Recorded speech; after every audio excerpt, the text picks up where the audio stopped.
होमाई Cooper रस्त्यावरील चौकमधील वृक्षांची कत्तल करणाऱ्यावर कारवाई करावी।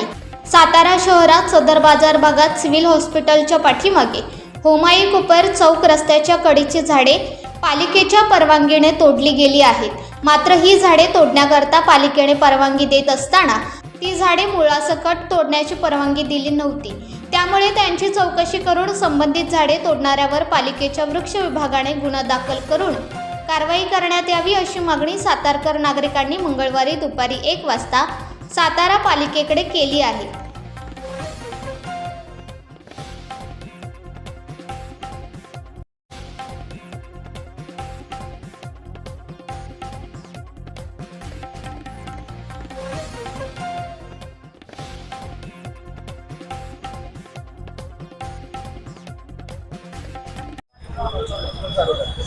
नमस्कार, मी महारुद्र तिकुंडे, माहिती अधिकार कार्यकर्ता।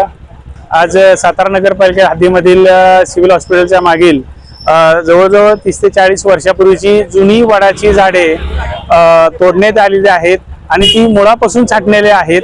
आणि या बाबतीत सातारा शहरातील, सातारा जिल्ह्यातील कोणत्याही पर्यावरणवादी प्रेमींनी या बाबतीत कोणताही आवाज उठवलेला नाहीये।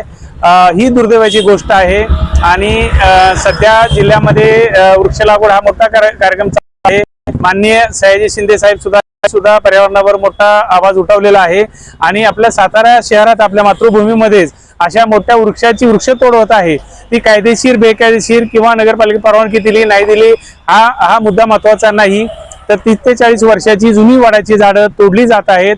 हे मात्र मोठं दुर्दैव आहे। एक स्वतंत्र प्लॉट डेव्हलपमेंटसाठी ही गोष्ट राबवली जात आहे।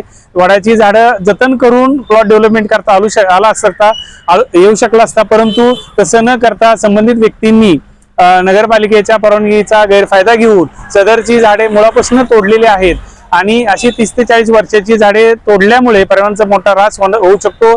त्यामुळे सातारा नगरपालिका असेल, जिल्हा प्रशासन असेल, फॉरेस्ट डिपार्टमेंट असेल आणि पर्यावरण प्रेमी असतील यांनी या बाबीकडे निश्चित लक्ष द्यावं। उर्वरित राहिलेली झाडं वाचवण्यात यावी